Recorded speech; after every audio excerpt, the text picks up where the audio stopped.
Pada tahun 1505 Masehi, berangkat dari Portugal rombongan armada laut sebanyak 20 kapal, kemudian menduduki Savalia dan Mombasa, dan juga berhasil sampai di Hormuz pada tahun 1509. Dan pada tahun 1519 Masehi, mereka menduduki pantai-pantai yang ada di Afrika dan merebutnya dari kaum muslimin. Hanya saja ketika gerakan ini belum berhasil mencapai tujuan sebagaimana yang diharapkan, keberadaan mereka berhasil dihadang dan dihancurkan oleh kekuatan pasukan Islam Daulah Utsmaniyah. Kekuatan pasukan Utsmaniyah pun akhirnya tiba di kawasan perairan Teluk tahun 1585 Masehi, dan kehadiran mereka disambut dengan penuh sukacita oleh penduduk setempat. Di waktu yang bersamaan, pasukan Mamalik sedang bertempur dalam peperangan laut melawan Portugal. Kemudian disusul kedatangan pasukan dari Prancis, Belanda, dan Inggris untuk memberi dukungan kepada Portugal. Dan mereka kemudian bersama-sama membuat kesepakatan di antara mereka, yang salah satu isinya adalah Belanda menguasai Kepulauan Melayu, Prancis, Inggris menguasai Afrika, Inggris menguasai hak monopoli atas India. Bahkan Inggris juga mendukung Portugal dan mengirimkan kekuatan armada lautnya ke negeri Persia pada tahun 1616 Masehi. Akhirnya kekuatan Islam di bawah kekuasaan Daulah Utsmaniyah berhasil menyelamatkan wilayah dunia Islam dari sengitnya serangan tentara Portugal dan Spanyol yang memiliki tujuan mencekik dan mematikan perdagangan Islam. Ketika tentara Portugal dan Spanyol berusaha menguasai kawasan Maghribi atau Maroko, maka dengan cepat pasukan Daulah Utsmaniyah langsung bergerak menguasai seluruh wilayah Maghribi, kecuali Marrakesh. Pasukan Daulah Utsmaniyah juga berhasil menghadapi serangan pasukan Spanyol di perairan Laut Tengah, kemudian menguasai wilayah kepulauan dan pantainya. Pasukan Islam benar-benar berhasil menaklukkan mereka. Dari situlah kemudian armada laut kaum muslimin melindungi kawasan pantai Laut Tengah dari serbuan orang kafir. Daulah Utsmaniyah berhasil menguasai kawasan pantai timur, Afrika, dan utara Samudra Hindia pada awal abad ke-18, sehingga kondisi itu membuat Eropa merasa ketakutan. Pasukan Ahmad bin Said pada tahun 1740 Hijriah berhasil menghadang Portugis di Oman, sehingga mereka kehilangan harapan untuk kembalinya wilayah itu ke tangan mereka. Oman, pasca jatuhnya Andalusia, dianggap sebagai kekuatan utama yang ada di wilayah Laut Arab. Sejak kebangkitannya tahun 1000 sampai 1250 Hijriah. Ia menguasai kawasan perbatasan yang menjadi pelabuhan bagi Laut Merah, Samudra India, dan Teluk. Begitu juga wilayah Afrika Timur sampai ke Tanjung Harapan. Tercatat dalam beberapa generasi, orang-orang Oman dianggap menjadi tuan bagi wilayah perairan besar ini. Mereka memiliki armada-armada laut tangguh yang mampu menyerang armada laut Portugal dan mengusirnya dari semua wilayah pelabuhan yang ada, meliputi pelabuhan India, Persia, dan Afrika. Oleh karena itu, Inggris merasa tidak sabar untuk dapat segera menguasai negara perairan ini.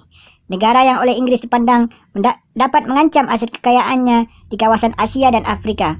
Mereka telah berusaha sekuat tenaga selama lebih dari 80 tahun untuk bisa melemahkan dan menghancurkan negara Oman ini. Dan armada laut Inggris juga telah melakukan penyerangan terhadap kota-kota di negara ini dengan bom-bom yang dimilikinya. Yang kelima, penjajahan atau kolonialisme.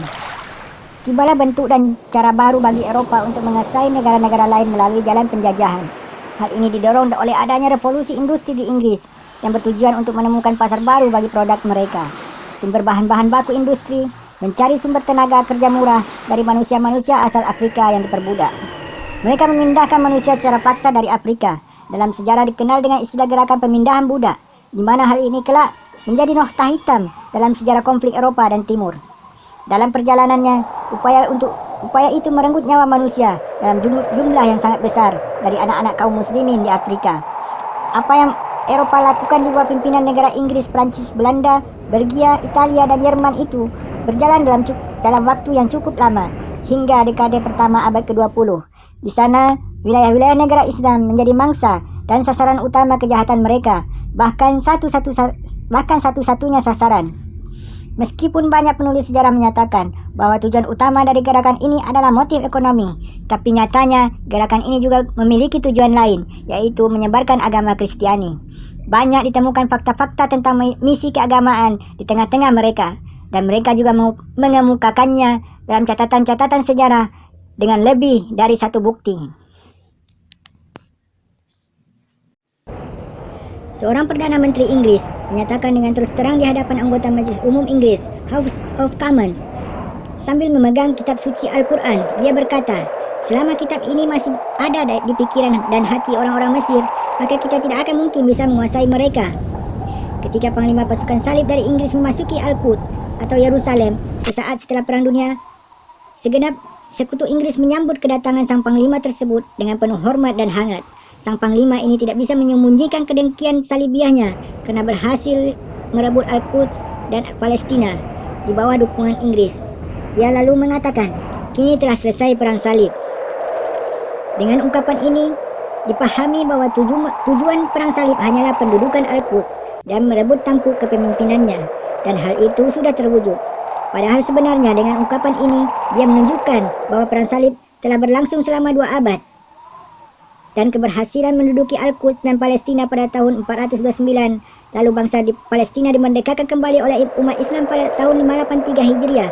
Hal itu menunjukkan bahwa mereka berhasil mewujudkan tujuannya. Adapun pada peristiwa Perang Dunia I, pasukan Salibis justru berhasil mewujudkan tujuannya, di mana mereka mampu menguasai Al-Quds dan Palestina. Sehingga seorang panglima perang salib dari Perancis pergi ke makam Salahuddin Al-Ayyubi di Damaskus. Dia berdiri di atas kuburan Salahuddin lalu mengatakan, kini kami telah kembali, wahai Salahuddin. Sungguhnya perang salib terus berlangsung dan tidak pernah berhenti. Inggris telah memberikan hadiah kepada Yahudi berupa tanah air dan pendirian negara Yahudi di Palestina. Lewat kejadian itu telah disetujui berbagai perjanjian dan kesepakatan militer antara kedua belah pihak, terutama terkait pendirian negara Yahudi ini. Di antara isi perjanjian dan kesepakatan tersebut adalah melatih Yahudi di bidang persenjataan, keterampilan perang, serta memasok kebutuhan senjata mereka. Kemudian penyerahan sebagian senjata militer Inggris kepada Yahudi, terutama setelah pengumuman Inggris mengenai akhir mandat kekuasaannya di Palestina pada tanggal 15 Mei 1948 Masehi. Ketika itu Inggris menyerahkan banyak kota dan perkampungan Palestina kepada Yahudi untuk pendirian negara Yahudi di sana. Di saat yang sama, Inggris mengeluarkan larangan kepada warga Muslim Palestina berlatih senjata dan memegangnya. Inggris benar-benar memberi hukuman dan menyiksa warga Palestina yang tidak ditemukan memiliki senjata dan peralatan perang lainnya. Maka ketika itu, hukuman gantung merajalela di mana-mana. Banyak para pejuang Muslim yang meninggal dunia di tiang gantungan. Jumlah mereka mencapai ribuan syuhada dan puluhan ribu lainnya dikurung dalam penjara-penjara yang ada. Demikianlah kita temukan bahwa gerakan penjajahan berjalan bersamaan dan bergerak secara sinkron dengan gerakan Salibiah, misionaris Kristiani, baik Katolik, Protestan, dan lainnya. Markas-markas mereka tersebar di berbagai negara Islam dan giat menawarkan kolonialisasi dengan bermacam-macam kegiatan dan program. Dihamparkan jalan penjajahan yang membentang. Disediakan banyak bantuan dan diberikan perlakuan istimewa bagi mereka yang mau menjadi kaki tangan penjajah.